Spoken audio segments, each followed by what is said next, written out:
Vamos lá, todo mundo bem? Todo mundo preparado? Vamos lá. Então, a gente começou estudando aqui sobre o reino de Deus. Para entender sobre o reino de Deus, a gente primeiro começou entendendo que não é o reino de Deus, né?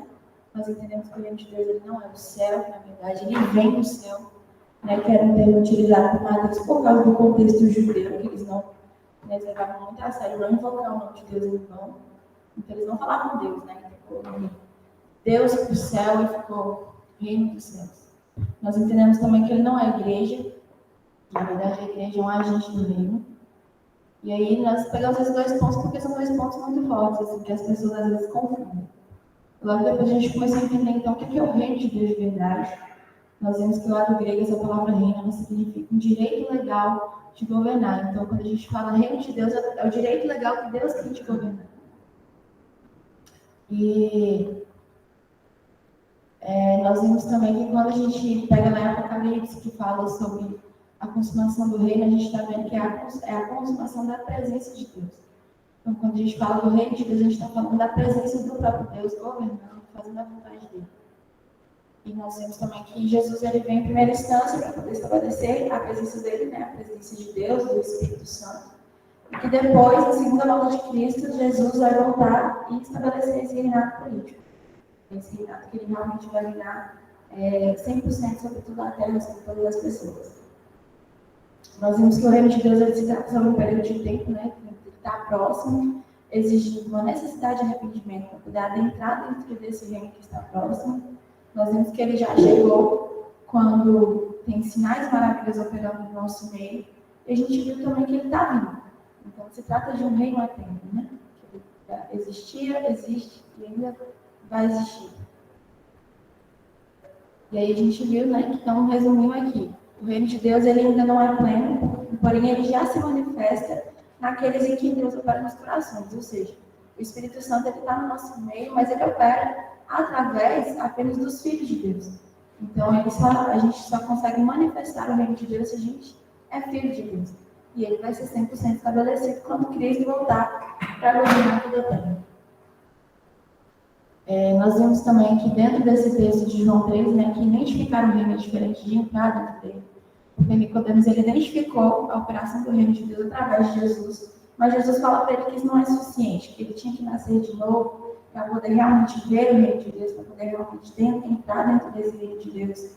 E a gente pega isso como aplicação para a nossa vida, porque às vezes a gente está inserido dentro de um contexto onde nós vemos a atuação do reino de Deus, mas nós não estamos inseridos nele. Por ver ele muito próximo de nós, a gente acha que faz parte dele, quando na verdade a gente pode às vezes não estar fazendo parte. A gente só está vendo a atuação dele no nosso meio, que é uma coisa para a gente avaliar. E aí a gente viu que o arrependimento ele é o meio de entrada para o reino de Deus, porque o arrependimento ele vai trazer para nós uma mudança de perspectiva, onde os nossos olhos eles vão se abrir para a soberania de Deus, eles vão se fechar para uma vida de pecado. Por quê? Porque lá no Éden, quando o homem pecou, ele pecou porque ele viu uma possibilidade de uma vida sem Deus. A gente falou, né? Se você comer esse fruto aqui, você vai ser igual a Deus, vai ter conhecimento. Ou seja, Eva estava querendo se libertar daquele, de não precisar de Deus. Então, quando a gente se arrepende, a gente volta os nossos olhos e fala, não, Deus, eu não consigo viver sozinho, eu preciso do Senhor. E a gente se arrepende e nasce de novo, né? Para poder entrar dentro desse reino de Deus, que é entrar debaixo do domínio de Deus, do governo de Deus. E a gente viu, né? O primeiro passo, então, foi o arrependimento, e o segundo passo, que foi o foco da aula passada, que era sobre a justiça. A gente entendeu que a justiça, ela traz uma harmonização entre Deus, homem e criação, porque foi algo quebrado pelo pecado, né? Deus, ele dá autoridade para o homem, para ele governar sobre a criação, então o homem peca e quebra essa harmonia que existia. Então a criação, a gente viu, né, que ela se rebela contra o homem e aguarda a manifestação dos filhos maduros de Deus para que ela também se liberte, porque o pecado ali aprisiona não só os seres humanos, mas a criação também. A gente viu que a justiça, sobre a justiça que João Batista ele vinha anunciando, né, um reino próximo, e ele falava sobre o arrependimento e a prática de justiça para poder chegar a esse reino, que leva ao terceiro ponto, está escrito aí, que é o caminho preparado para o Senhor, porque a justiça ela vai preparar o caminho para que o Senhor venha. Então, nós, como nós estamos aí esperando a segunda vinda de Cristo. Nós temos que fazer práticas de justiça, preparar esse caminho para que Cristo volte. E era isso que João Batista fazia também lá na época. E a gente não pouco a fundo, né, sobre a justiça. A gente viu que é importante a gente praticar porque é a vontade de Deus. Né? E lá em Isaías 58, Deus deixa muito claro que, né, falar sobre o verdadeiro jejum. Tinha as pessoas que elas estavam muito disciplinadas nas suas práticas espirituais, mas elas não voltavam os olhos para aquelas pessoas necessitadas, para as pessoas excluídas da sociedade. Deus fala que esse é o verdadeiro jejum que Ele quer. Que a gente olhe, nós voltemos os nossos olhos para aquelas pessoas que realmente precisam. E nós vimos também que a demonstração da verdadeira religião e nossa fé. Está escrito lá em Tiago, vai falar sobre... deixa eu ver se eu acho o versículo aqui.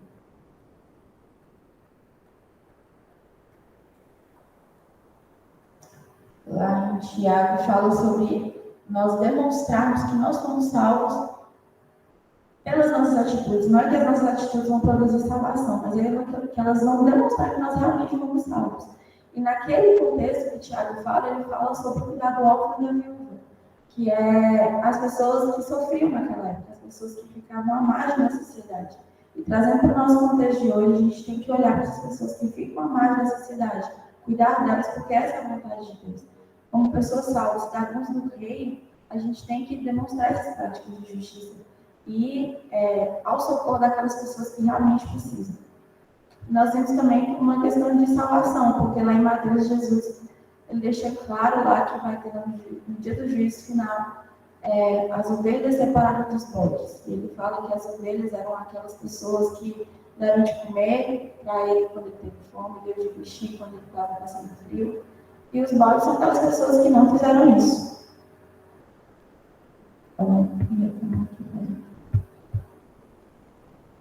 Está travando demais. Ninguém sabe resolver. Gente, está aqui hoje eu também não sabe.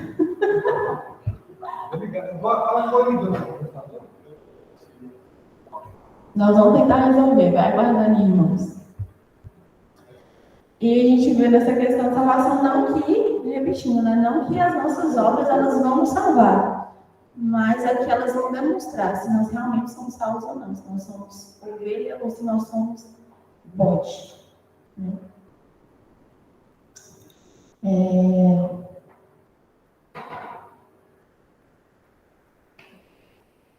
E aí a gente viu também que essa questão do reino de Deus, a outra irmã falou que não está travando, só está dando eco. Já melhorou. Aí apareceu outra pessoa falando que não vai dar nada. Nós vemos que é uma questão de desenvolvimento na fé, porque nós primeiro nos arrependemos e a gente passa por esse caminho, né, de nos arrepender, de voltar os nossos olhos para Cristo, de percebermos que nós dependemos dele e que depois, no contato com Deus, nessa caminhada cristã, os frutos eles vão começar a aparecer, inclusive as obras de justiça, esse amor por outras pessoas, essa misericórdia e os outros frutos na vida do Espírito, tudo que a Bíblia aponta que o cristão tem que ter. Então, é uma questão de desenvolvimento na fé, uma caminhada, dia a dia, aos poucos, essas coisas vão aparecendo em nós, nos novos convertidos. E aí a gente viu também, foi o que eu falei, mas a gente estudou um pouco lá sobre Romanos 8, que fala sobre a natureza de gemer na expectativa de que os filhos de Deus, eles se revelem, que eles entrem em ação. Por quê? Porque a natureza, ela lá, quando o homem pecou, ela começou a sofrer também por causa do pecado. Então, hoje ela espera a manifestação dos filhos maduros de Deus para que ela também seja liberta. E aí a gente vê que não basta nascer, né, de novo. A gente precisa realmente enfrentar esse processo de crescimento. Eu coloquei essa frase aí, né? Clamar pela vida do reino é clamar por uma mudança de atitude que me revele como filho maduro de Deus. Então, se eu tenho clamado pelo reino, se eu quero que o reino de Deus seja uma realidade nessa terra, eu preciso também me posicionar como um filho maduro de Deus que vai manifestar esse reino. Amém? Então, a gente fez aqui uma breve visão. Alguém tem dúvidas sobre isso, gente? Querem fazer perguntas? Alguma coisa não ficou entendida? Se vocês não falarem nada, eu vou prosseguir. Podemos ir? Então, vamos. Então, agora a gente vai começar a aula de hoje. Aula 18. É 18, né? Cadê seu microfone? Eu vou falar em termos práticos. Eu sempre gosto de verificar. Sempre gosto de verificar termos práticos dessa conduta de justiça e termos do que eu poderia fazer hoje. O que nós podemos fazer hoje. E às vezes a gente passa batido. Mais ou menos isso. É para eu falar? Ah, tá. Achei que você ia citar. Resta. Bom, nesse sentido, igual quando a gente pega lá em Isaías 58, né, que a gente tem que voltar os nossos olhos para os necessitados. Eu tinha até colocado aqui, deixa eu ver se eu acho. Dentro do meu enorme resumo. Que nós temos realmente que voltar os nossos olhos para essas pessoas que precisam. Por exemplo, pessoas que passam fome, pessoas que passam frio, pessoas que sofrem de abuso. Por exemplo, igual eu falei na semana passada de abuso sexual, né? Às vezes a gente pode se envolver, tem homens que mexem com isso. Ou então, nós podemos. Às vezes, uma coisa tão simples que a gente não faz é simples oração, interceder por aquelas pessoas que já estão nesse campo missionário, por exemplo, agindo nessas situações. Mas também demonstrar, né? Levar uma cesta básica para alguém. E, não sei, tem uma família passando necessidade, de lá e ajuda essas pessoas com comida, com alimento. Mas essa questão mesmo de voltar os meus olhos para aquelas pessoas que realmente precisam da minha ajuda. Entendo, mas vejo algumas coisas além que nós podemos fazer. Que nós somos agentes do reino onde a gente está. E relembrando, coisas que ele já falou até em outras aulas. Eu sou uma consultoria de empresas. E eu posso ser um agente do reino de Deus ali.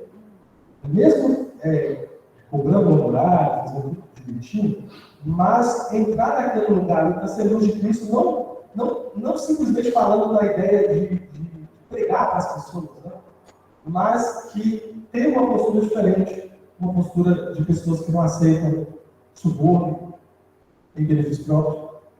Tem gente que acaba que luta por justiça, mas luta por uma justiça própria, quando a justiça ali é favorável. Eu trabalho com outras empresas e eu vejo muitas vezes as pessoas.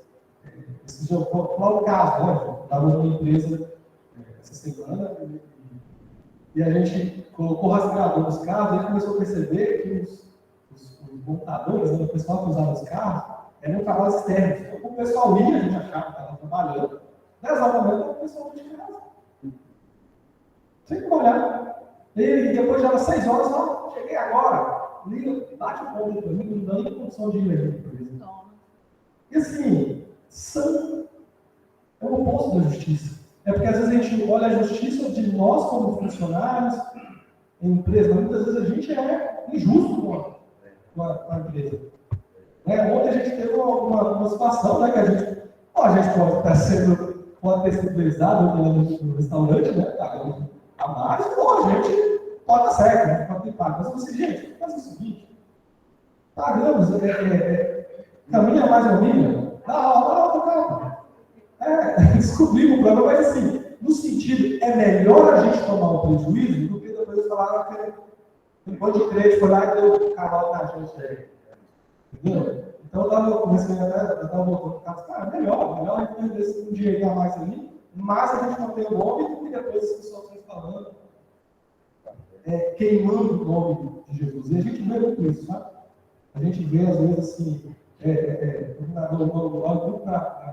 a vida do Monte Juvenal aqui, eu lembro sempre da polícia. Você tem como ser um canal de Deus ali, precisa de pessoas. Esses dias eu estava vendo estatísticas dos militares, tem muito militar com problema de depressão, com tentativa de suicídio. E são pessoas assim, tudo, hoje assim, tem respeito, pelo menos a polícia de Minas, né? É uma polícia respeitada, uma polícia bem remunerada, em termos de se compensar no resto da população. Eles têm tudo, mas por que aumenta esse tipo de coisa, de tristeza, depressão? Então, está precisando agir com renda ali, agentes de justiça, pessoas que veem como pessoas diferentes. Vai estar faltando dinheiro, claro. Faltando Jesus, aqui. Mas eu vejo isso, gente. A gente pode ser reino de Deus, né? São pessoas que vão propagar o reino do seu jeito, né? Dentro daquilo que Deus Deus nos deu para fazer. E sim, gente, muitas vezes vai ser assistência ao pobre, necessitado, mas muitas vezes vai ser uma postura dentro do seu dia a dia de trabalho. Então, não tem uma dicotomia, né? Não vai ter uma divisão, gente, entre o Bartolomeu profissional e o Bartolomeu crente da igreja. Não é. É o Bartolomeu é um só. Eu estou falando do Bartolomeu. Ele tem que ser a mesma pessoa na igreja e a mesma pessoa na empresa. Se ele for diferente, está errado. Porque não tem diferença. Amém? Então, eu vejo que também essa postura pode ser isso. Deve ser isso também. Porque às vezes a gente vai no extremo da pessoa nesse estado e sim, tem que ser, e a gente está omisso muitas vezes. A gente tem que cuidar da nossa postura. Muito confrontado, eu falei, eu mandei uma mensagem para a irmã, ó, você moeu a gente na semana passada. Eu vim por tudo caladinho, e eu me senti caladinho lá dentro do carro, eu vim voltando da estrada lá, e eu pus para ouvir, e eu fui, entendeu? Ele foi moído semana passada. E Deus que fala de justiça nessa igreja, já tem quantos finais de semana, justiça, tem alguma coisa aí. E eu sei, e a palavra da pastora foi incisiva no final aí, que ela apontou uma causa, né? Que é a nossa teologia. A nossa teologia, nós somos ensinados a um reino de vir buscar a sua solução. Venha para a igreja resolver o seu problema, seja feliz, e papapá. E é isso que é pregado em muito tempo, e é difícil de tirar isso da igreja. A gente ainda vem com essa ideia, como prática para receber todo dia. Quando é para receber, a campanha do CP, o evento para o CP, enche. Agora vem cá, cadê quantos voluntários? Quem quer dar? Quem quer ajudar? Porque Jesus, a pessoa que tem a postura do reino, tem aquela visão, é melhor dar do que receber. E que não seja simplesmente uma frase bonita de a gente colocar no Instagram. Mas que seja uma pessoa que tem prazer em dar alguma coisa, dar um pouco do seu conhecimento, dar um pouco das suas horas para alguém, às vezes, né? Dar um tempo, suas horas em oração, suas horas em cuidado. Tem muita gente que não tem amigo, gente. Às vezes você pode ser amigo de alguém, e isso pode fazer a diferença. Né? Jovens, por exemplo, são desprovidos de recursos financeiros. Para não dizer quebrados financeiramente, mas os jovens eles podem dar atenção, amizade. Já passei uma fase de jovem, só entrar numa sala, tipo, quando teve uma mudança lá, né, eu estava no primeiro ano, mudou todos os meus colegas, meus amigos, e fiquei sozinho um ano, assim, eu senti um só na escola. Né? E às vezes tem muita gente assim, lá, né, pessoas que não tem ninguém. Né? E a gente pode chegar lá, trazendo o reino. Né? Que o reino de Deus é o quê? Paz, alegria. Uma pessoa só pode ser alegre. Né? Justiça. Né? Bom, assim falar, já tem 3 horas atrás.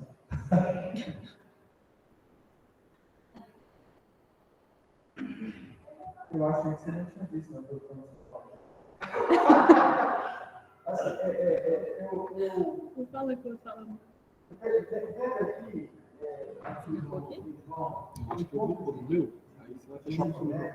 se vocês prestarem atenção, Jesus ele não tinha a dúvida de Nicodemo. Jesus falando que Nicodemo continua perguntando, né? Mas o que é isso? E Jesus continua falando. Né? E aí Jesus termina falando assim, nossa, mas você é mestre em Israel e você não sabe dessas coisas.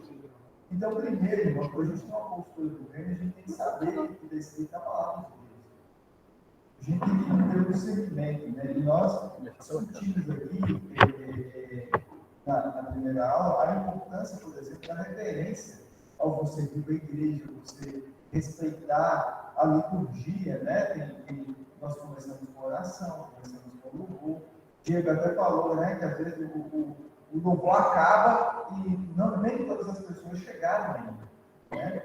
Então, a própria escola bíblica, né, a escola bíblica, se você pegar a quantidade de membros que tem na igreja e a quantidade de pessoas que tem na escola bíblica, Então, para você ter uma postura adequada, antes de você ajudar o irmão, antes de você ser amigo, antes de você fazer isso, você tem que saber o que está escrito na palavra. Você tem que saber o que é a palavra de Deus. A gente, irmãos, eu já vi situações em que pessoas entraram em uma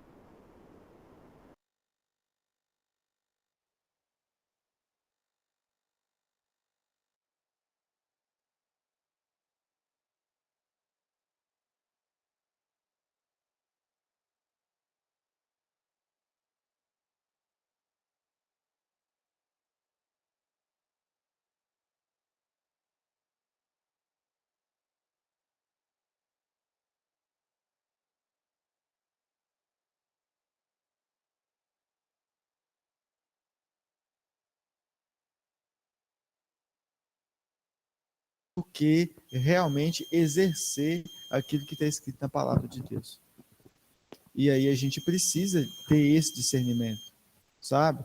Irmãos, não foi nenhuma nem duas vezes que a palavra de Deus me livrou de enrascada e de problemas sérios, sérios, e que a gente, eu lia, e aí eu estava numa situação, aí o Espírito Santo soprava aquele versículo na minha cabeça, sabe? Então a gente tem que, e é a palavra que vai nos livrar do engano. E o engano acerca da palavra é uma coisa terrível, porque um fariseu vivia enganado. Ele tinha ele cumpria tudo aquilo ali que ele tinha criado, mas estavam completamente afastados da palavra. É o caso de Nicodemos. Jesus explica, ele não entende. Aí ele pergunta de novo, Jesus explica, mas se vocês prestarem atenção aqui, Jesus quer elevar ele no outro nível. Ele sai dessa conversa aqui sem entender ainda. Talvez ele não dormiu naquela noite, talvez ele ficou perturbado 1 a 2 semanas, mas foi o processo que ele precisou passar, né?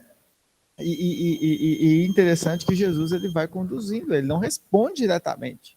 Jesus fala de coisas, Jesus, entre aspas, vai complicando a situação de Nicodemos. Porque quando Nicodemos fala nascer de novo, aí Nicodemos fala, como é que pode um homem voltar de novo para o ventre? Aí Jesus fala na questão do que é nascido de espírito, é espírito, que é nascido da carne, é carne. Aí Nicodemos continuou perturbando cada vez mais, o Senhor piorou. E o que é isso? E aqui, inclusive aqui na palavra, Nicodemos continua tão perturbado que ele continua perguntando como é que pode suceder isso. E a Bíblia usa a seguinte palavra, assim, acudiu Jesus, ou seja, Jesus continua explicando, mas ainda não satisfaz aquela intelectualidade que ele estava vivendo ali. Mas por quê? Porque Nicodemos não tinha um aprofundamento das Escrituras.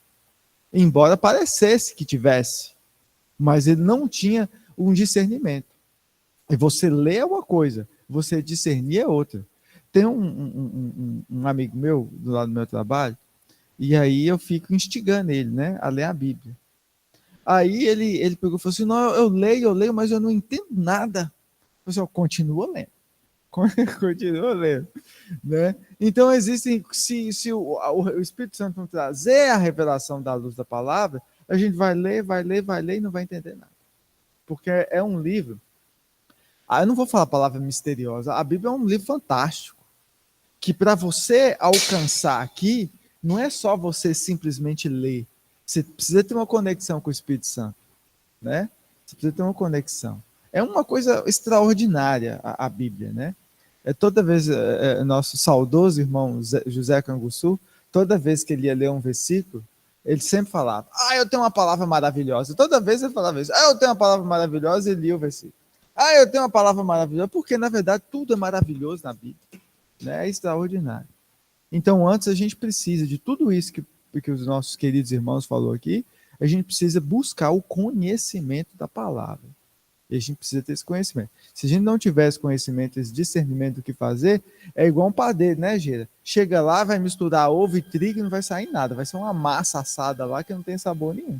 Então você precisa ter o discernimento daquilo ali. Tá bom?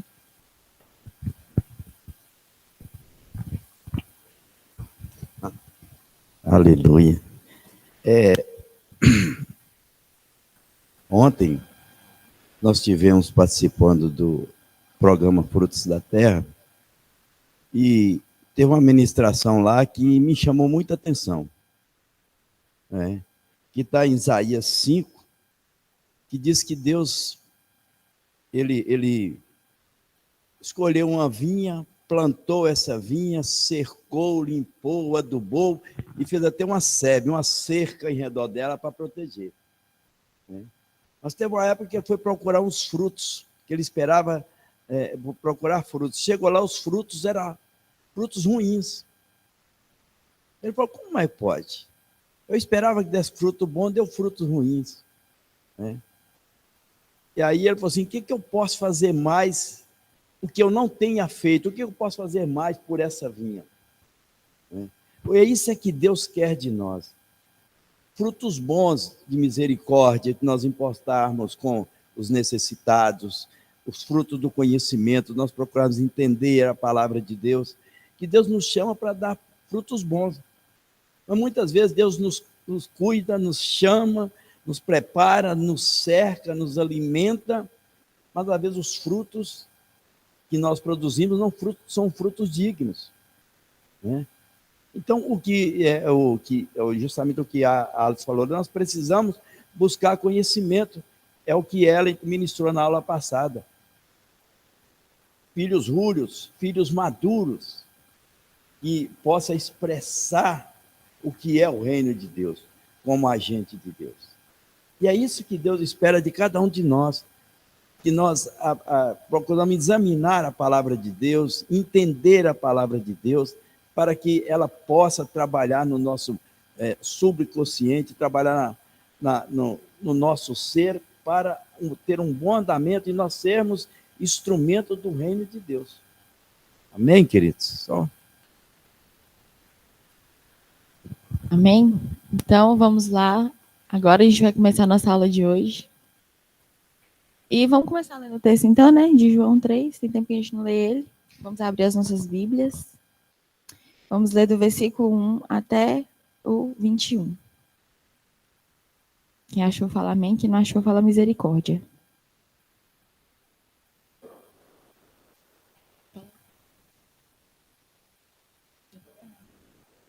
Vamos lá. Você quer ler? Diego não quis ler, não. Vamos ler. Encontro de Jesus com Nicodemos. Havia um fariseu chamado Nicodemos, uma autoridade entre os judeus. Ele veio a Jesus à noite e disse: Mestre, sabemos que ensinas da parte de Deus, pois ninguém pode realizar os sinais milagrosos que está fazendo, se Deus não estiver com ele. Em resposta, Jesus declarou: Digo-lhe a verdade, ninguém pode ver o reino de Deus se não nascer de novo. Perguntou Nicodemos: Como alguém pode nascer sendo velho? É claro que não pode entrar pela segunda vez no ventre da sua mãe e renascer. Respondeu Jesus: Digo-lhe a verdade, ninguém pode entrar no reino de Deus se não nascer da água e do Espírito. O que nasce da carne é carne, mas o que nasce do Espírito é Espírito. Não se surpreenda pelo fato de eu ter dito: é necessário que vocês nasçam de novo. O vento sopra onde quer, você escuta, mas não pode dizer de onde vem nem para onde vai. Assim acontece com todos os nascidos do Espírito. Perguntou Nicodemos: Como pode ser isso? Jesus disse: Você é mestre em Israel e não entende essas coisas? Asseguro-lhe que nós falamos do que conhecemos e testemunhamos, do que vimos. Mas mesmo assim vocês não aceitam o nosso testemunho. Eu lhes falei das coisas terrenas e vocês não creram. Como crerão se lhes falar das coisas celestiais? Ninguém jamais subiu ao céu, a não ser aquele que veio do céu, o Filho do Homem. Da mesma forma, como Moisés levantou a serpente no deserto, assim também é necessário que o Filho do Homem seja levantado, para que todo aquele que nele crê tenha a vida eterna. Porque Deus tanto amou o mundo que deu o seu Filho unigênito, para que todo aquele que nele crê não pereça, mas tenha a vida eterna. Pois Deus enviou o seu Filho ao mundo, não para condenar o mundo, mas para que este fosse salvo por meio dele.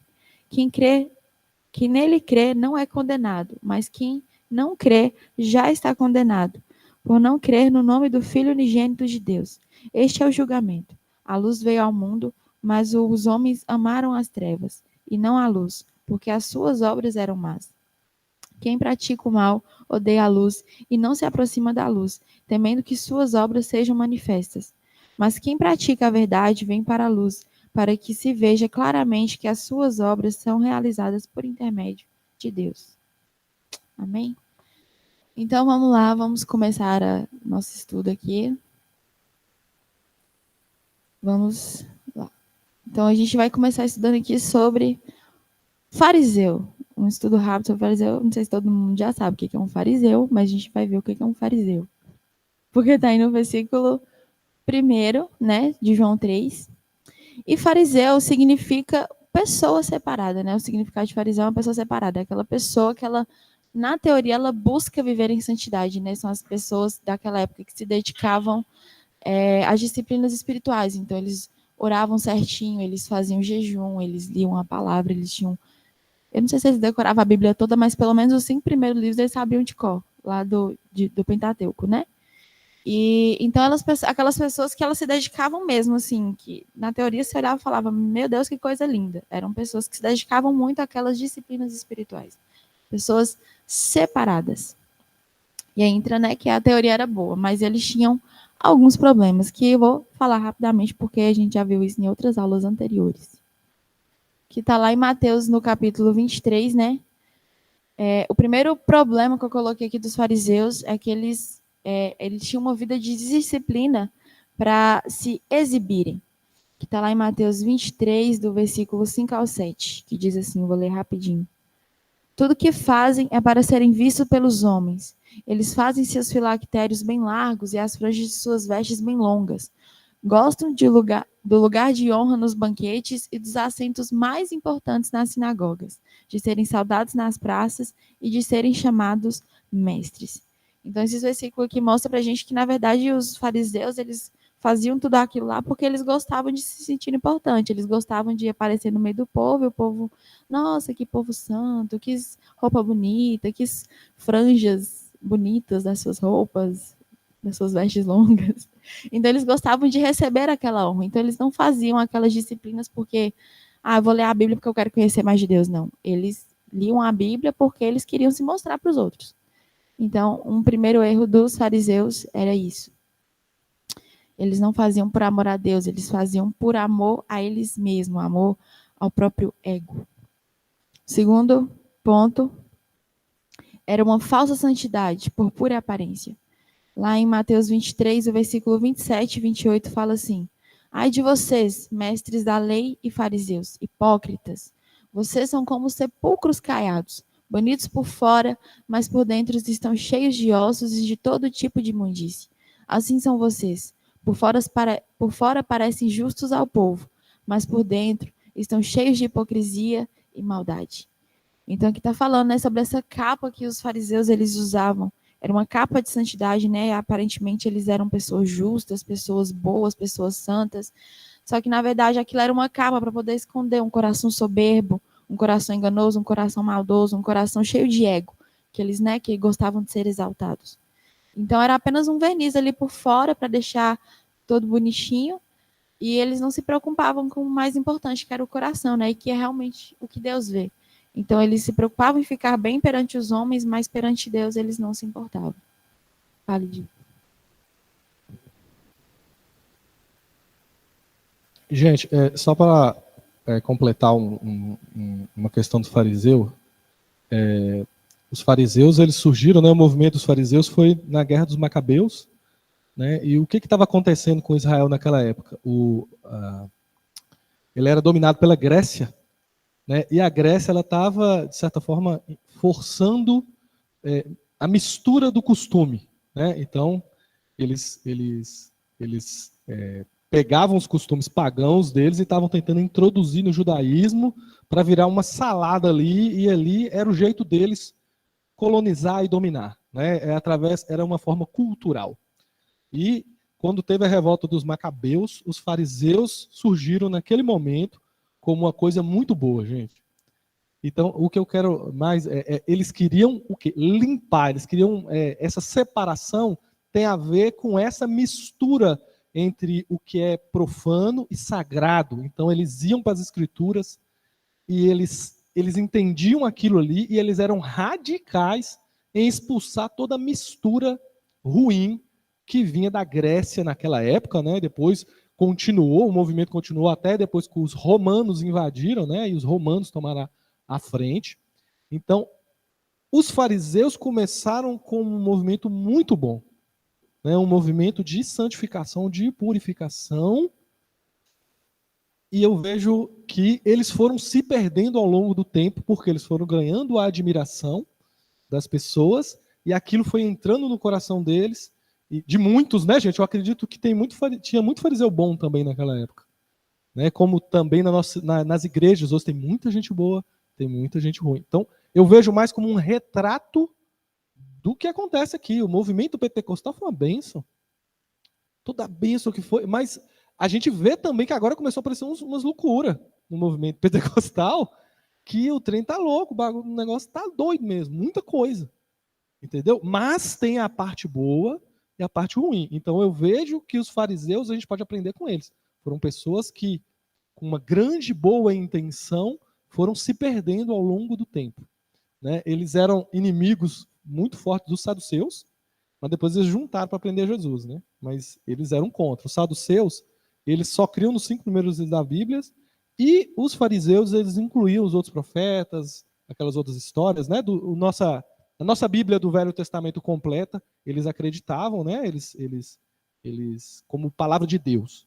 Já os saduceus, só o Pentateuco, né? Só os 5 primeiros. Só para ter uma diferença, né, de quem são os fariseus, os saduceus. E eles eram grupos rivais, né? E só para ter essa ideia de quem eram e como a gente pode usar isso hoje na nossa vida. Uma coisa boa, se for perdendo foco, né? O foco era Deus, a gente pode se perder. Né? E tinha outros grupos lá também, tá? Não é só fazer. Tinha os essênios, tinha os zelotes. Então tinha um monte de grupo, era como se fosse um monte de. É como se fosse hoje, né? Os pentecostais, os tradicionais, os neopentecostais, não sei o quê. É como se fosse uma paráfrase para a gente no mundo evangélico. É mais ou menos isso, entendeu? É como se. Mas tinha os zelotes, por exemplo. Tinha um apóstolo de Jesus que era chamado Zelotes, né? Qual que era o zelote?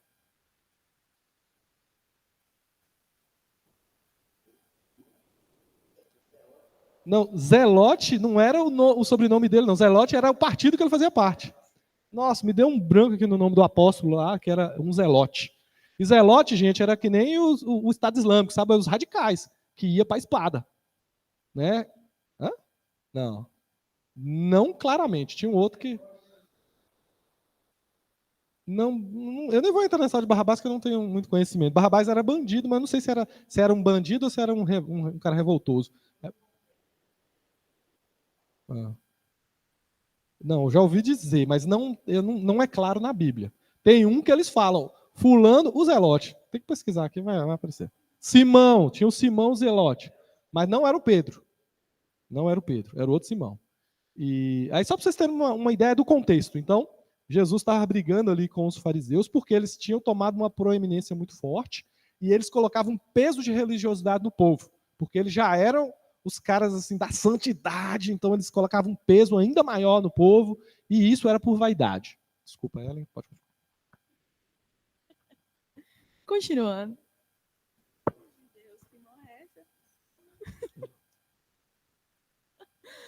Então, continuando. Outra coisa que tinha de errado com os fariseus é que eles não tinham amor pelo próximo. Lá em Mateus também, no capítulo 23, versículo 14 e 23, fala assim: Ai de vocês, mestres da lei e fariseus hipócritas, vocês devoram as casas das viúvas e, para disfarçar, fazem longas orações. Por isso serão castigados mais severamente. Ai de vocês, mestres da lei e fariseus hipócritas, vocês dão dízimo do hortelã, do endro e do cominho, mas têm negligenciado os preceitos mais importantes da lei, a justiça, a misericórdia e a fidelidade. Vocês devem praticar estas coisas sem omitir aquelas. Então aqui está falando, né, que os fariseus eles se preocupavam mais com coisas do que pessoas. Eles ficavam preocupados ali, com o dízimo de aquilo, dízimo de não sei o quê, mas está lá o povo morrendo, passando fome, tudo estrupiado, eles não estavam nem aí. Tipo, O que importa é eu fazer aqui os meus rituais e quem está sofrendo que se lasque para lá. Então, Jesus condena essa prática nos fariseus de não amar o próximo. E aí, que pode ser visto na gente hoje. Isso aqui, gente, tudo você pega dos fariseus e aplica na sua vida. Será que eu sou fariseu? Será que eu faço as coisas para me exibir? Será que eu faço as coisas por pura aparência? Será que eu tenho amado o meu próximo? Então, são coisas para a gente refletir. Satisfeito? Engano? E aí, eu até coloquei aqui o que a gente pode aprender com os fariseus. Vamos abrir lá em 1 Timóteo, se você quiser acompanhar. 1 Timóteo, no capítulo 4, no versículo 13 ao 16.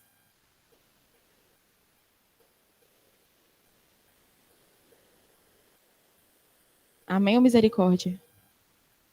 Então vamos. Cadê? Ah, tá. Até minha chegada, dedique-se à leitura pública da Escritura, à exortação e ao ensino. Não negligencie o dom que foi dado a você por mensagem profética com imposição de mãos dos presbíteros. Seja diligente nessas coisas. Dedique-se inteiramente a elas para que todos vejam o seu progresso. Atente bem para a sua própria vida e para a doutrina, perseverando nesses deveres, pois agindo assim, você salvará tanto a você mesmo quanto aos que o ouvem. Nesse capítulo aqui, lá em 1 Timóteo, Paulo está falando para a gente se dedicar, né, à Escritura, a gente se dedicar ao ensino, a gente se dedicar na doutrina, a gente realmente perseverar nessas coisas, porque são coisas importantes. Então, o que a gente pode aprender aqui com os fariseus é que eles eram dedicados. Eles se dedicavam à Escritura, eles perseveravam nesses deveres e doutrinas que a Bíblia deixava claro que a gente tinha que ter. Assim, é que nem o Diego falou aqui, né? Eles tinham um bom intuito quando eles começaram, depois eles acabaram se perdendo, mas não quer dizer que eles acabaram se perdendo, que aquilo que eles estavam fazendo realmente era uma coisa ruim. O que eles estavam fazendo era bom, acabava que a intenção depois por trás daquilo ficou uma coisa ruim, mas a gente pode pegar aquilo para a nossa vida.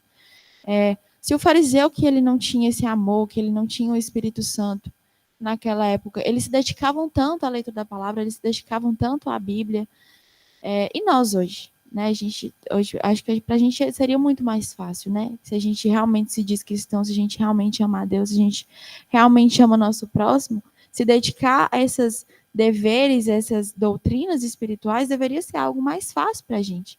E é algo que a gente pode aprender com eles. Se eu não me engano, os fariseus, eles passam 8 horas por dia orando, não é? Todo dia, 8 horas. Se eu não me engano, são 8 horas todos os dias orando. Imagina se a gente ficasse 8 horas por dia orando, a gente, né? Já tá no nível level up. E a gente não se dedica, mas a gente pode aprender isso com eles. É uma coisa assim que a gente tem de legal para a gente aprender com eles. Alguém quer falar? Então, bora. Então, agora vamos ver um pouquinho sobre Nicodemos. Nicodemos é um tema polêmico. Né, tá falando aí que tinha um fariseu chamado Nicodemos e a gente está estudando justamente sobre ele. 2 pontos que a gente pode ver aqui sobre Nicodemos é que ele, primeiro, que a gente já viu lá nas aulas do Reino de Deus, ele reconhece o poder de Deus por meio de Jesus. E a gente pode deduzir sobre ele também que ele tinha um conhecimento das Escrituras, porque ele era um fariseu. E não só um fariseu, ele era uma autoridade entre os fariseus. Então, ele, assim, né, por exemplo, tem os níveis, né? Por exemplo, tem uma pessoa que faz faculdade, tem a pessoa que faz pós-graduação, tem um mestre e tem um doutor. Ele não era só a pessoa que fazia faculdade, ele era um mestre, um doutor. Então, ele tinha um conhecimento além da Bíblia. Então, ele tinha o conhecimento e ele reconheceu o poder de Deus atuando através de Jesus. O que a gente deduz sobre isso? Nesse relato de Nicodemos, eu estava pensando, né, o que a gente podia aprender com isso, e eu percebi que esse relato de Nicodemos, ele pode ter sido usado por João para poder atingir um grupo seleto de pessoas mais céticas. Por quê? Quando a gente estudou, quando a gente pega lá, né, que Diego usou muito sobre ser o versículo central, né, do Evangelho de João, lá em João, no capítulo 20, versículo 31, está falando assim, ó: Jesus realizou na presença dos seus discípulos muitos outros sinais milagrosos, que não estão registrados nesse livro, mas estes foram escritos para que vocês creiam que Jesus é o Cristo, o Filho de Deus, e crendo, tenham vida em seu nome. Ou seja, João é um evangelho diferente, né? E quando a gente pega esse relato de Nicodemos, não tem nos outros evangelhos, e João, ele escolhe falar sobre Nicodemos. Eu estava pensando, por que será que João escolhe falar sobre Nicodemos? O que tem de diferente em Nicodemos que vai fazer eu olhar para esse relato e identificar Jesus como filho de Deus? E eu fiquei pensando justamente nesse grupo de pessoas que elas são mais éticas, porque pensa naquela pessoa que ela precisa de provas mais concretas. Ela olha para Nicodemos e fala, não, Nicodemos, um cara de autoridade, dentro de um grupo importante da época, que era os fariseus, e ele está aqui reconhecendo que o poder de Deus ele atua em Jesus. Ele não vai arriscar a carreira dele por causa de qualquer coisa. Ele não vai arriscar a posição que ele está por causa de uma coisa que é falsa. E outra coisa, ele tinha conhecimento da palavra de Deus, ele sabia, ele lia, ele tinha realmente um estudo sobre aquilo. Então, ele não ia simplesmente ser deixado por qualquer pessoa que aparecesse falando lá que era o filho de Deus, que estava agindo de alguma forma. Então, eu fiquei pensando, se uma pessoa que é mais cética, por exemplo, ela olha e fala, não, se Nicodemos, que era esse cara, né, ele não ia arriscar qualquer coisa. Se ele está falando que tem o poder de Deus ali, talvez seja verdade. Fazia parte do Sinédrio, que era um...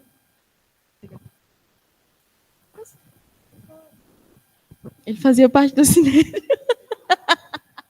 Era o grupo, os fariseus que mandavam na época, não é? Não? Ai, gente, é mais ou menos isso também, tô brincando, gente. O Sinédrio, ele fazia parte do Sinédrio, ou seja, eles, de certa forma, tinham um poder judiciário até sobre o povo. Eles legislavam, né, eles tomavam decisões, aquelas que os romanos permitiam, né, dentro de a determinado limite, por exemplo, eles não podiam condenar ninguém à morte, mas eles poderiam condenar à prisão, eles poderiam mandar açoitar, se um romano não, mas dentro do julgando o próprio povo, tá? Então tinham leis romanas que eles deixavam para eles legislar. Tipo assim, desculpa, quando não afetava a lei romana, eles deixavam dentro do povo de Israel, não com o povo romano. Eles não tinham autoridade nenhuma para tocar no romano. Tanto é que em determinado momento o Sinédrio estava lá querendo pegar Jesus antes da hora e Nicodemos se levanta no Sinédrio e defende Jesus.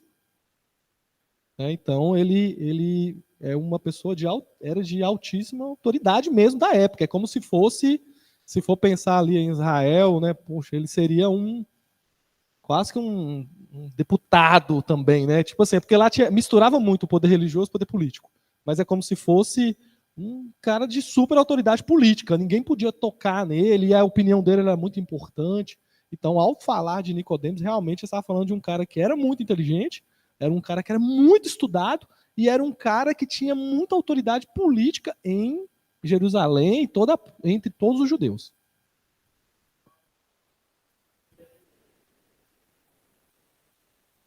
O pastor Geraldo está falando aqui que o próprio texto diz que ele era um dos principais entre ali o membro dos fariseus, né? O membro do Sinédrio. Então, Nicodemos era uma pessoa importante e João escolhe justamente falar de Nicodemos para poder provar que Jesus era o Filho de Deus. Então, eu acredito que foi uma coisa muito bem pensada. E aí, continuando sobre Nicodemos, isso foi só um parênteses que eu queria falar, que eu achei interessante. E aí vamos à pergunta, será que Nicodemos ele se rendeu a Cristo? Isso é um pouco polêmico, né? Tem gente que não concorda, tem gente que não gosta de Nicodemos, tem gente que tem raiva de Nicodemos. Eu gosto de Nicodemos. Por que eu estou falando isso? Porque tem mais outras duas passagens nesse livro de João que vai falar sobre Nicodemos. E o primeiro Diego já até citou aqui, é que ele defende Jesus diante de outros fariseus, que está lá em João, no capítulo 7, no versículo 45 ao 53. Ele vai defender Jesus, está falando assim: finalmente, os guardas do templo voltaram aos chefes dos sacerdotes e aos fariseus, os quais lhe perguntaram: por que vocês o trouxeram? Ninguém jamais falou de maneira como este homem fala, declararam os guardas. Será que vocês também foram enganados? Perguntaram os fariseus. Por acaso alguém tem autoridade? Alguém das autoridades ou dos fariseus creu nele? Não, mas essa ralé que nada entende da lei é maldita. Nicodemos, um deles que tinha procurado Jesus, perguntou-lhes: a nossa lei condena alguém sem primeiro ouvi-lo para saber o que ele está fazendo? Eles responderam: você também é da Galileia. Verifique e descobrirá que da Galileia não surge profeta. Então, cada um foi para sua casa. E se cada um foi para sua casa, eu coloquei homenagem aos jovens. Piada interna, gente. Então, aqui está falando nesse texto que os guardas eles estavam ali, né? O membro ali dos fariseus eles estavam tramando contra para poder realmente prender Jesus. Nicodemos ele se levanta e fala: não, mas nossa lei não fala que tem que interrogar a pessoa antes de condenar, perguntar o que ela está fazendo. Então Nicodemos ele usa da autoridade dele ali e depois desse episódio que ele teve lá com Jesus, que ele se encontrou, ele tenta defender Jesus ainda. Então a gente mostra que aquele encontro ali que ele teve com Jesus, de certa forma, teve um impacto, porque ele tentou defender Jesus lá na frente. E um outro ponto que a gente vai ver também é lá em João, no capítulo 19, né? Que Nicodemos ele sepultou o corpo de Cristo. Lá no capítulo 19, no versículo 38 ao 40, fala sobre Nicodemos e José de Arimateia. Depois disso, José de Arimateia pediu a Pilatos o corpo de Jesus. José era discípulo de Jesus, mas era secretamente, porque tinha medo dos judeus. Com a permissão de Pilatos, veio e levou embora o corpo. Ele estava apanhado de Nicodemos, aquele que tinha visitado Jesus à noite. Nicodemos levou cerca de 34 quilos de uma mistura de mirra e aloés. Tomando o corpo de Jesus, os dois o envolveram em faixa de linho com as especiarias, de acordo com os costumes judaicos de sepultamento. Então Jesus, ele foi lá, depois que Jesus morre, Nicodemos vai lá e sepulta o corpo de Cristo. Isso mostra que Jesus, meio que às vezes de maneira distante, ele acompanhava Jesus, ele estava ali acompanhando, depois da morte de Cristo, ele vai lá e cuida do corpo de Jesus. Então, a Bíblia não deixa assim tão claro.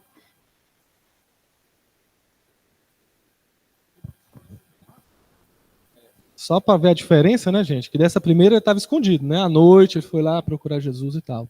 Nessa segunda ele teve que se expor, ele teve que ir com José de Arimateia, pedir o corpo de Jesus. E ali praticamente ele se expôs como alguém que acreditava em Jesus.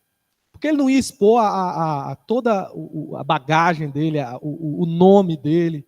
E isso ia ficar oculto para as pessoas. Com certeza. Eu imagino. Assim, não é dito, mas com certeza ele foi muito perseguido por essa situação.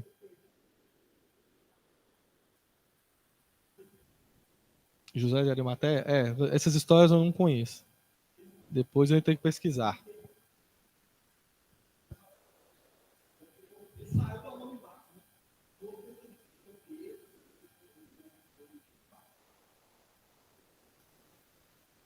Pessoal de casa, irmão Juvenal está falando aqui que o Nicodemos, ele provavelmente sofreu muita perseguição, né, no meio que ele vivia.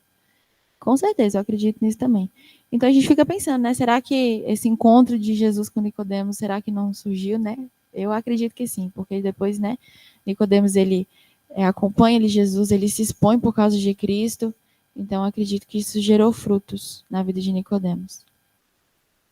Então, continuando, agora nós vamos ver uma parte importante que até já falei um pouco lá nos estudos sobre o reino, que é essa questão de ver o reino, que está lá em João 3,3, né, que Jesus responde para Nicodemos.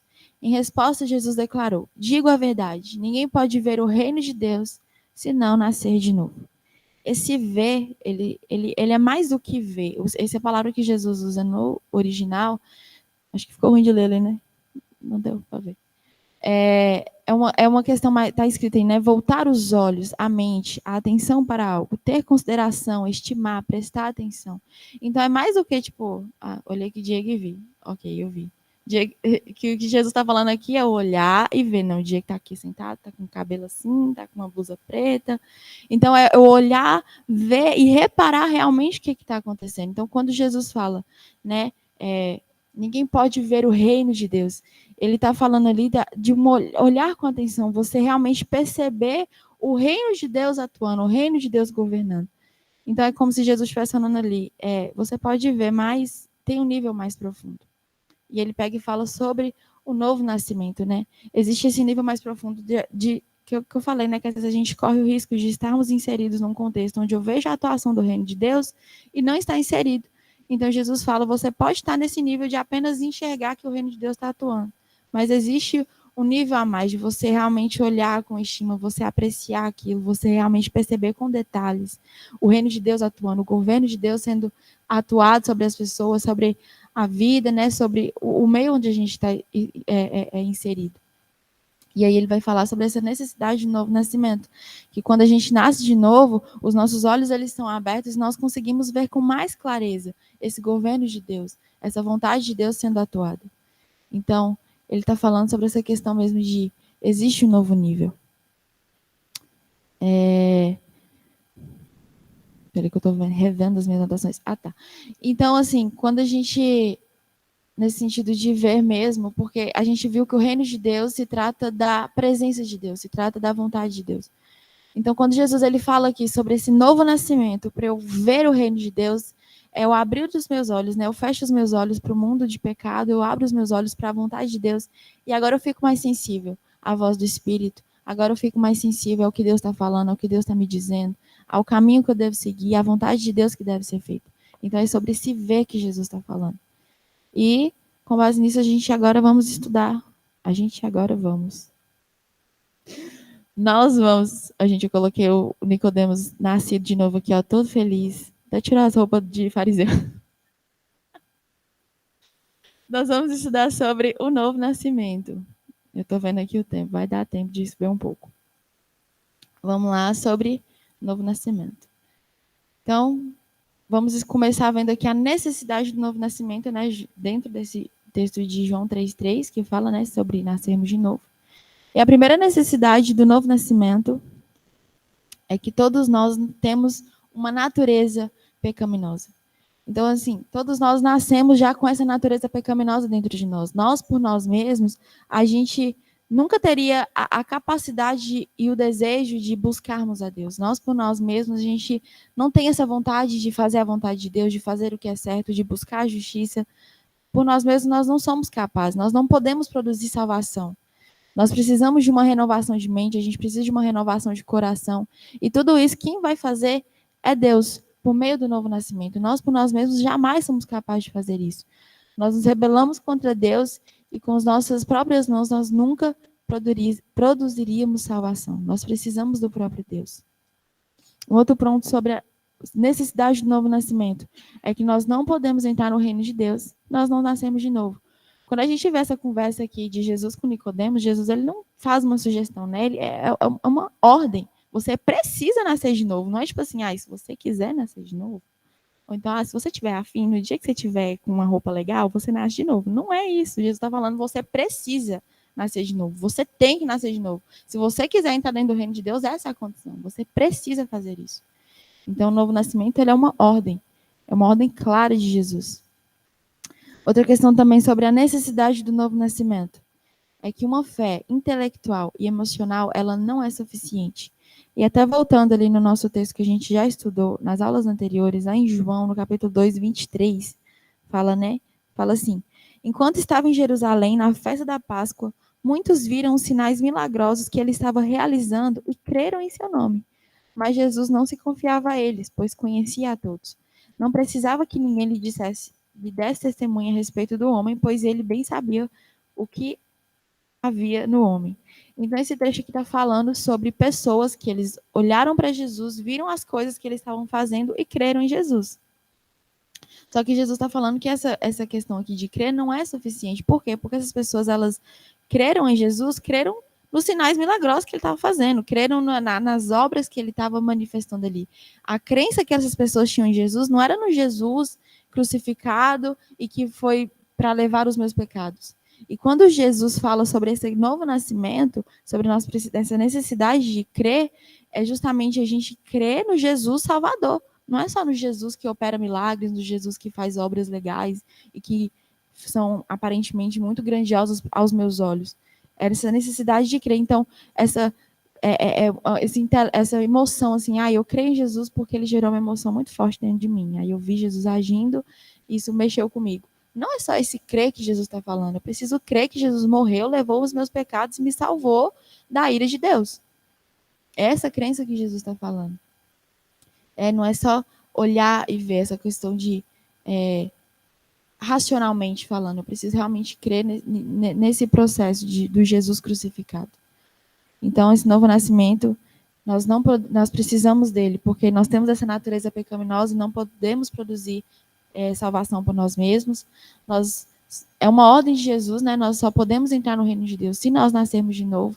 E nós precisamos nascer de novo crendo em Jesus, porque apenas olhar para Jesus e ver os atos que ele faz não é suficiente. Nós precisamos crer no Cristo crucificado que levou os nossos pecados. Ainda sobre o novo nascimento, então a gente vai para o segundo ponto, que é a natureza do novo nascimento.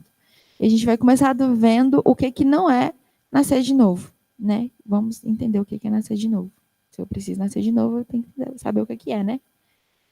Primeira coisa, nascer de novo não é prosperidade. Porque a gente pega lá no texto, Nicodemos, ele era rico. Nicodemos, ele tinha muito dinheiro, ele estava ali na alta sociedade, ele estava ali, era um membro importante, uma autoridade. Ele tinha dinheiro. E Jesus vira para ele da mesma forma e fala, olha, você precisa nascer de novo. Então, uma pessoa rica não é sinal que ela nasceu de novo. Que era um conhecimento, uma crença que as pessoas tinham na época, né? Que as pessoas ricas, elas já manifestavam ali, de certa forma, a bondade de Deus, que é como se as pessoas ricas elas já fossem salvas. E que era uma crença que eles tinham na época, e Jesus vem rebatendo, olha, não é. Porque ele vira para uma pessoa rica e fala, você precisa nascer de novo. Se você quer entrar no reino de Deus, você tem que nascer de novo. Então, nascer de novo não é ter muito dinheiro. Nascer de novo também não é ter um profundo conhecimento da Bíblia. Nicodemos era um fariseu, ele tinha muito conhecimento. No entanto, Jesus vira para ele e fala, você precisa nascer de novo. Então, não é você ter muito conhecimento de Bíblia, você pode saber vários versículos de cor, você pode saber várias histórias, o nome de todos os personagens, toda a genealogia de cor da Bíblia. Isso não significa que você nasceu de novo. Não é ser uma pessoa religiosa, né? Os fariseus eram extremamente religiosos, eles tinham as práticas deles ali em dia, né?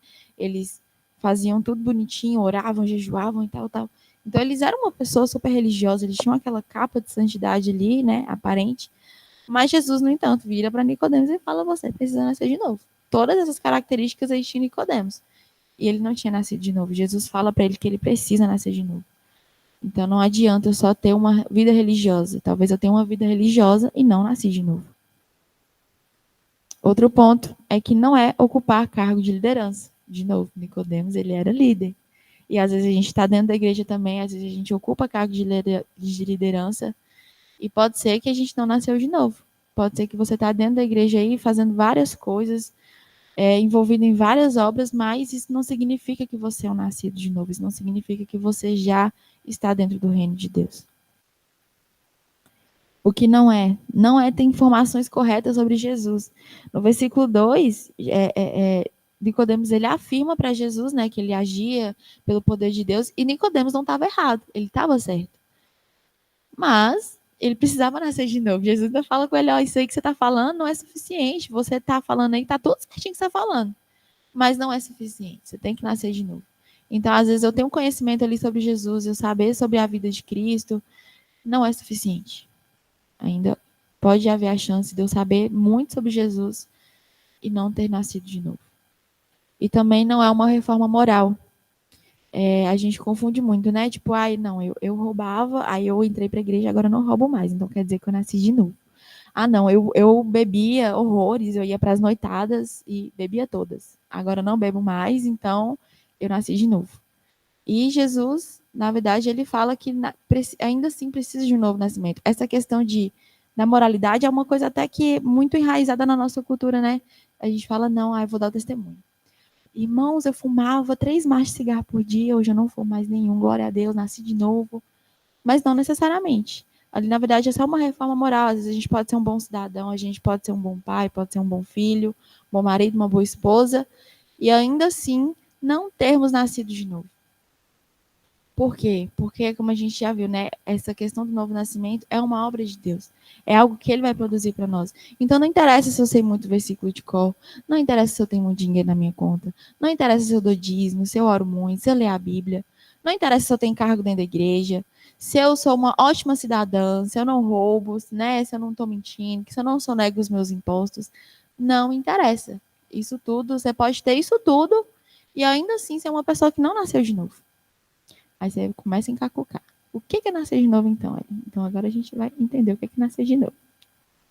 A natureza do novo nascimento. O que é nascer de novo? Nascer de novo vai dizer respeito sobre uma nova origem.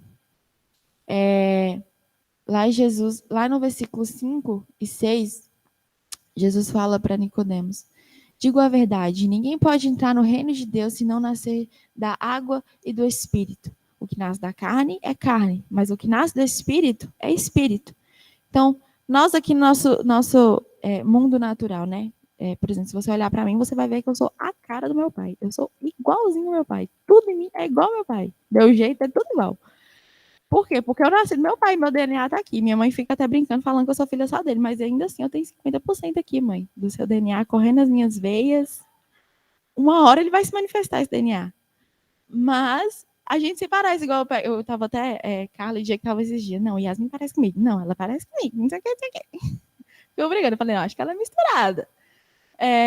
Então a gente nasce dos nossos pais, nós nos parecemos com ele em feição, em jeito, em modos de pensar, em atitudes. Nosso mundo natural, né? Jesus está falando que nasce da carne é carne. Então eu nasci do meu pai e da minha mãe, eu sou um ser humano, né? Porque eles são seres humanos. E Jesus vem falando, então, mas quem nasce do Espírito Santo é Espírito. Então, o novo nascimento se diz sobre isso. Você nascer de novo é você nascer do Espírito Santo. O Espírito Santo vai te gerar. E agora você vai ter características parecidas com ele. Agora o DNA de Cristo corre dentro de você. Eu até coloquei a pergunta aí, né? O quanto que eu me pareço com Jesus? Se eu sou nascido de novo, se eu realmente tenho esse DNA de Cristo correndo dentro de mim, eu tenho que ter coisas em mim que vai evidenciar que eu sou nascida de novo, que eu nasci de Deus. Eu tenho que me parecer com Jesus de alguma forma. Alguma coisa em mim tem que parecer com Cristo. Então, o novo nascimento ele é sobre isso, é sobre você ter esse DNA de Cristo em você. Você ser nascido de novo é você ter uma nova origem. Você agora é nascido do Espírito. O Espírito Santo gerou você. Você agora não é só carne mais. Você tem o Espírito dentro de você, um Espírito que nasceu do Espírito Santo. Então, tem o DNA de Cristo dentro de mim.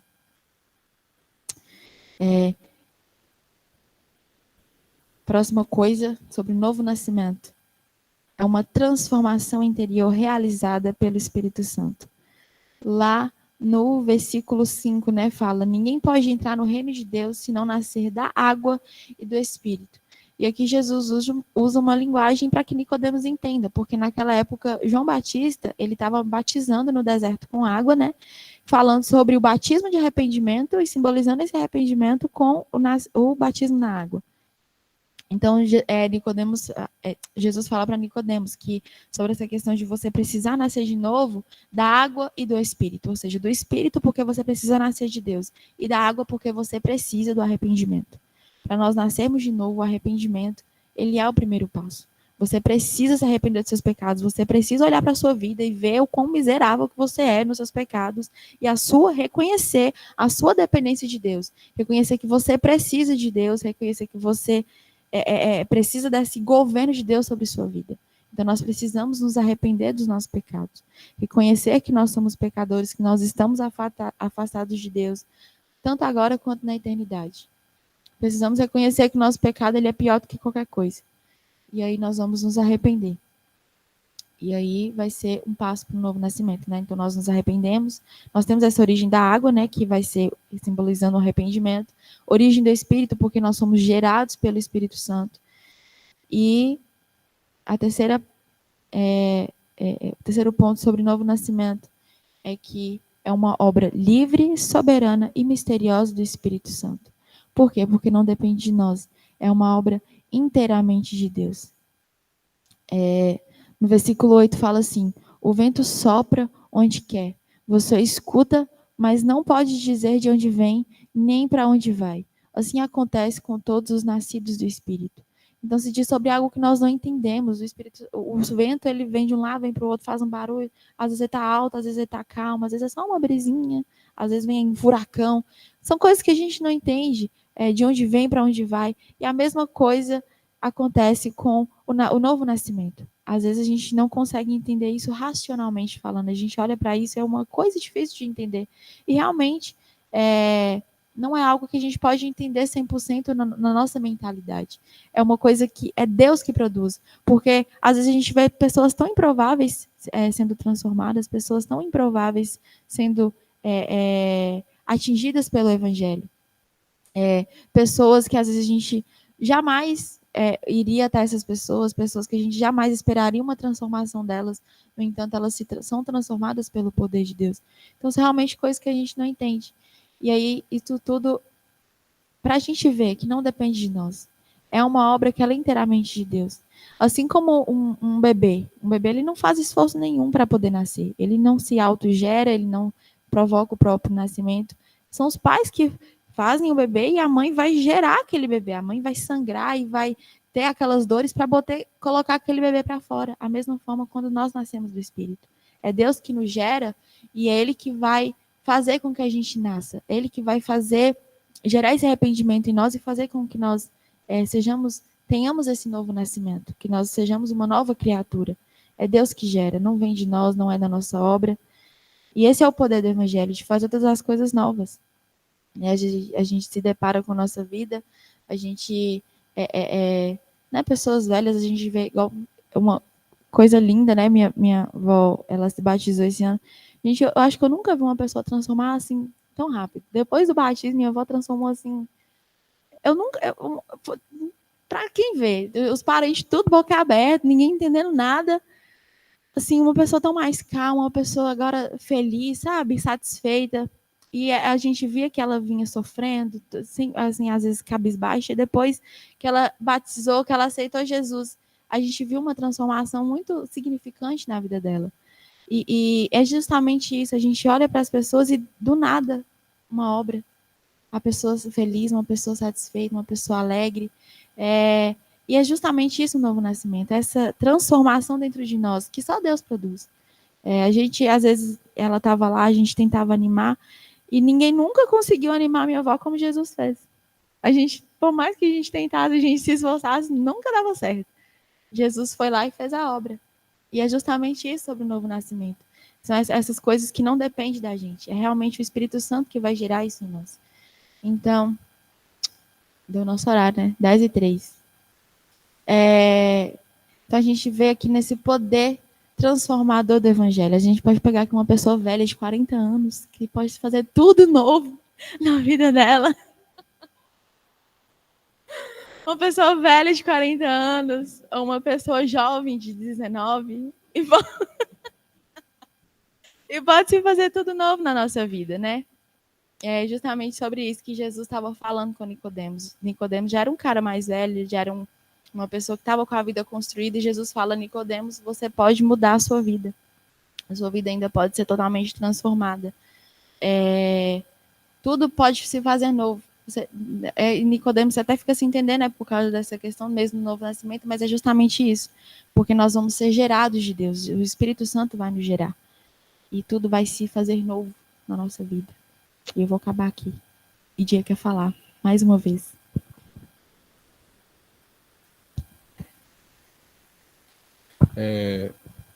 Eu não sei se você já vai chegar a citar isso nas próximas, mas eu vejo também, né, eu entendo que um dos motivos da aderência da mensagem de Jesus com os mais pobres, né, os pecadores, e a dificuldade dos religiosos, que o nascer de novo, né, é um começar de novo também. Então, Nicodemos, que estudou sei lá quantos anos a palavra, entendeu Deus e papá, ele ia ter que começar de novo, do zero. Você vai ter que enxergar Deus agora por um outro ângulo. Aquelas coisas que você valorizava é diferente. Então, aquele que nasce de novo é o que começa de novo. E pensa na prostituta, quer dizer que então que eu posso nascer de novo, largar toda essa vida de pecado para trás, as pessoas que me odiavam, tudo, posso deixar tudo para trás e começar de novo? Ela corria e pulava para cima. A mulher samaritana, ela não esperou nada, ela saiu correndo e foi pregar o evangelho e voltou feliz. E as coisas começaram a acontecer. Agora, e o religioso? Quer dizer que eu construí tudo isso, eu construí todas essas coisas e eu sou admirado e tudo é bom, porque ele tinha uma coisa muito boa ali, mas ele também tinha começado de novo. Ele tinha começado do zero. E por isso tinha poucos fariseus seguidores de Jesus, talvez, né, poucos religiosos seguidores de Jesus, e um monte de pecador queria começar de novo. Por quê? Porque é de verdade, ele ia ter que entender tudo diferente, né? Aquelas questões que os fariseus viviam, né? Eles davam valor às estruturas religiosas e ele tinha que aprender de novo. Não, você vai ter que dar valor às pessoas em primeiro lugar. E as coisas iam caminhar. Né? E é lindo isso que a gente pode começar de novo. Né? Todos nós precisamos começar de novo. O nascer de novo é pôr uma página em branco e falar assim, cara, eu acho que eu não sei nada.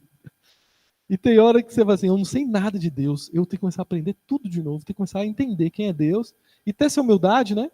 De às vezes aprender de Deus com um senhor idoso, né? De 40 anos, e uma jovenzinha de 19, aprender, ter essa humildade, poxa, sabe mais que eu. E eu quero aprender de Deus. E o reino de Deus é isso, né? É um negócio que é loucura para aqueles que perecem. Né? Você vai ter que aprender de Deus, talvez não com um catedrático, né? Mas às vezes com um agricultor lá na enxada que tem experiência com Deus, que viveu ali, que ele vai falar, nós foi, nós vai, mas ele vai entrar como uma espada ali, vai rasgar seu coração na presença de Deus. Né? E isso era impensável, talvez, para aquela época. Então, nós vamos ter que aprender de novo. Né? Começar de novo. Então, eu vejo também o novo nascimento como um restart. E é por isso que o Nicodemos talvez foi tão difícil para ele. Talvez ele não pulou nos pés de Jesus igual as prostitutas, igual o Zaqueu, que era o publicano, um pecador. E com certeza ele sentiu o desprezo das pessoas. Mas quando Jesus deu uma oportunidade para ele, ele pulou na hora. Agora o outro vai ter que pensar. Vai ter que viver uma vida e vai ter que lutar, vai ter que abrir mão de todo aquele status. E talvez ele não abrir mão do dinheiro, das coisas deles, mas ele tem que abrir mão de todo aquele conhecimento, de um jeito de aprender, vai ter que aprender tudo de novo. E ele era conhecido como um mestre. Ou seja, agora eu tenho que voltar a ser aluno? Sério isso? Já pensou? Voltar para o banco da escola de novo? Lá no prézinho, irmão Juvenal, sentar lá e começar tudo de novo. Deixa eu entender. Beabá. Mas é mais ou menos isso, gente, que a gente tem que aprender o beabá de Deus do comecinho. Amém? E não ter pressa, né? Nós temos uma vida inteira, uma eternidade inteira para aprender com Deus. E vamos orar, né? Mais alguém quer falar alguma coisa para fechar, pastora? As crianças vão ter versículo. Mas vamos orar antes para a gente entender, né? Absorver isso e depois a gente vai para a segunda etapa. Irmão Alisson, ora para nós. Senão fica parecendo que eu estou monopolizando a aula.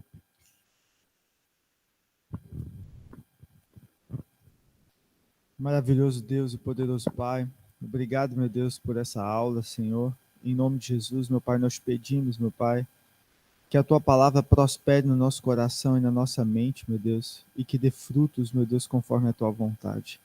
Em nome de Jesus, meu Deus, que caia por terra, meu Pai, tudo aquilo que não provém de Ti, todo falso conhecimento, tudo aquilo que não Te agrada, e que em nome do Senhor Jesus Cristo, meu Pai, nós possamos colher bons frutos, meu Deus, do que nós estamos semeando hoje, meu Pai, em nome de Jesus, meu Deus. Eu também te peço, Senhor, que o Senhor venha tocar em cada irmão dessa igreja, em nome de Jesus, para que cada um também tenha consciência, meu Deus, da necessidade de buscar, meu Pai, a Tua palavra como orientação e prática para as nossas vidas. Em nome de Jesus Cristo, nós pedimos e te agradecemos. Amém. Crianças, vamos ler o versículo. A criancinha, Lucas. Deixa eu virar a câmera para Lucas. Dá o microfone para Lucas. Ele vai falar ou você que vai falar?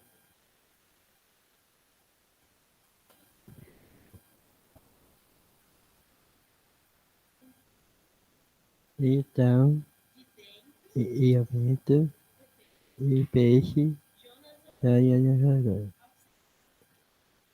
isso, Senhor. Meu Deus. Isso é sim.